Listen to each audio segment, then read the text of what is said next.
Hey guys, this is John. I'm playing in the 3-minute pool, and I've got Grandmaster Asmay Paraashvili, Zurab, from Georgia. Is that right? Yeah.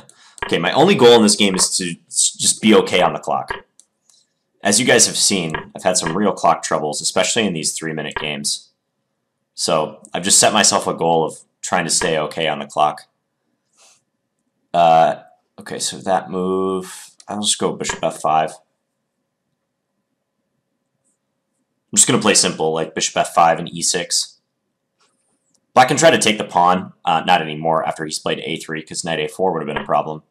But Black can try to take the pawn early on, right after he had played e3, but I think better to keep it simple.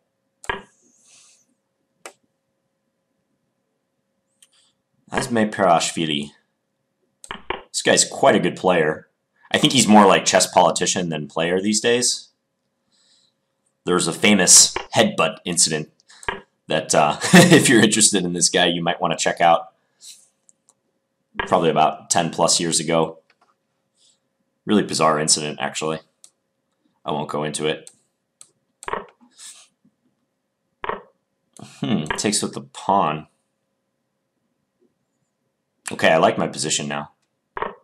So if take, maybe I just take here.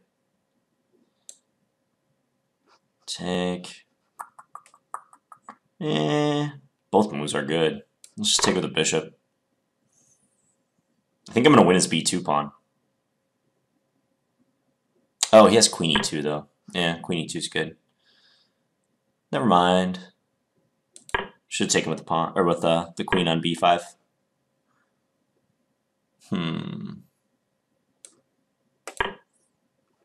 Gotta play fast. I don't like bishop d7. I think that was inaccurate. Because now I can take over the file, right? Take over the c file.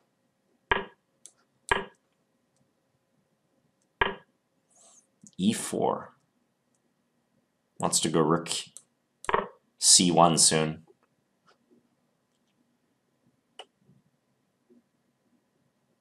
Definitely wants to do that.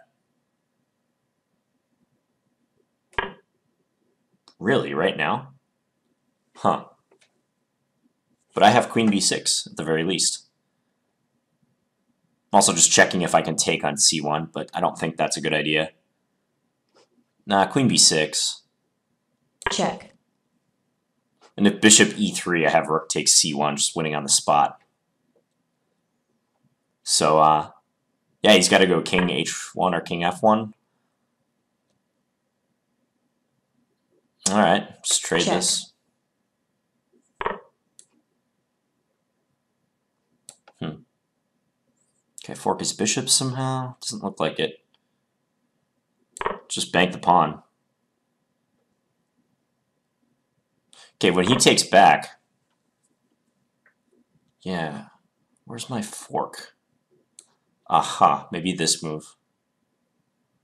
Hit the bishop, and if he goes bishop b3, I have bishop d3, so he's got to go bishop c2. Ah, but after bishop c2, I can play queen c5. Yeah, now he loses. Yeah. I think he was losing no matter what in that position, though. That was interesting. Because if bishop c2, then this move is strong, skewering the two bishops. And if take, I have the in-between move, take on c1. Okay. Cool. Queen d4. Does he have any other moves? Threatening his bishop. He could play this move, queen d1. That may be forced from the looks of it.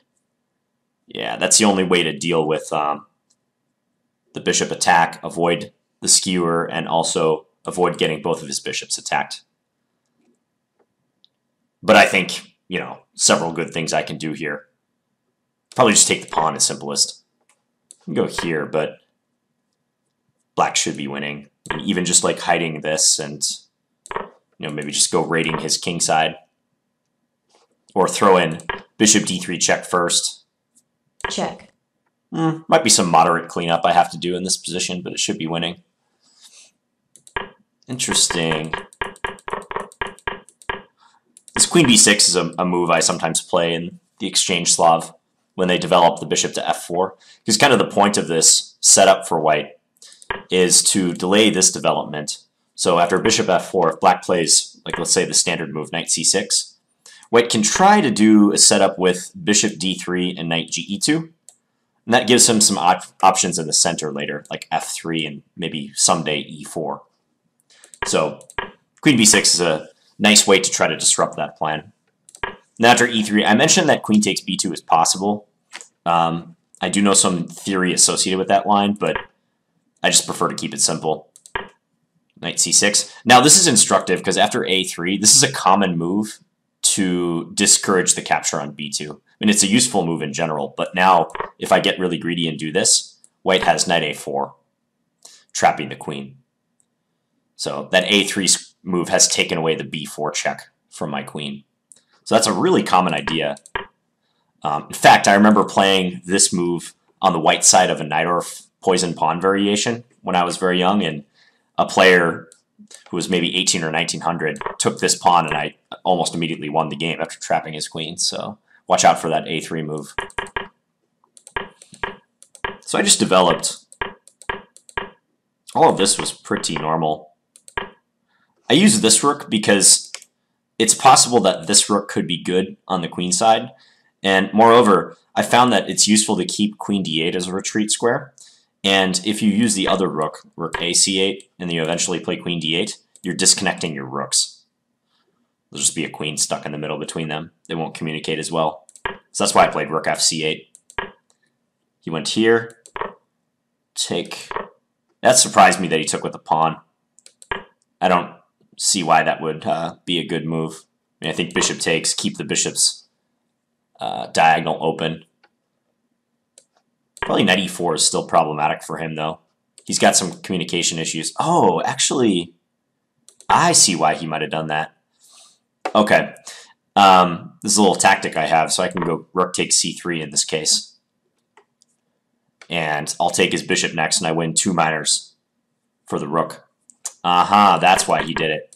So I think what that means is that very possibly rook c1 was just a mistake. Maybe he should play, let's say, queen e2, defend his bishop more securely, also defend the b2 pawn. So after take, it's already kind of too late for him. Here, knight c3. Not to say he's like lost or anything, but I think black is comfortably better here. Let's just check. Yeah, engine gives a big advantage. And after take, I should have taken with the bishop. Or I should have taken the bishop, I should say. Oh, actually, the computer likes my move.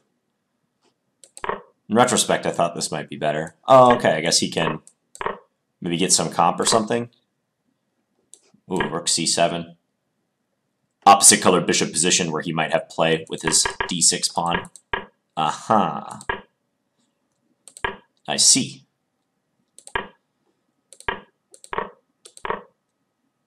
Yeah, so queen e2. Rook c7. He should probably just play bishop a4 directly, because with bishop d7, he almost gave me a free tempo. Yeah, here, rook c7. Take, take. Here, rook c1. Tough position for white, because I control the only open file. And now I'm pretty sure it's going to say that this coming move e4 was a mistake. Yeah, de. If he had played fe, I forgot what I was going to do. I think I was just going to play a Luft move, like h6, just to make sure there's no back rank problems.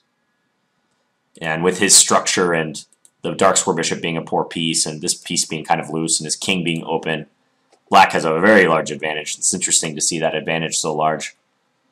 -2, and it's equal material. But he did that move. Check. Yeah, and then check. I thought he would hide in the corner, but he went here. Check. Take, take. Queen d4 I had. This move's probably still good, though. Yeah, and one point I had was that if queen takes, I was going to play this to hit that and also threaten queen c4 check. But looking at it now, maybe he has a defense. Like what the computer's proposing, queen c3. Interesting. So it actually thinks it would have been better to play queen d4, hitting that, and threatening that. Also rules out queen d1. Okay, that's like essentially winning, according to the engine. Bishop b3, bishop c5. Threatening to raid his position. This reminds me a lot of a game I played against Irina Krush, where I had queen and 2 bishops against her queen and 2 bishops with some pawns on the board. And it was a actually very similar pawn structure I had, and I was black in that game too.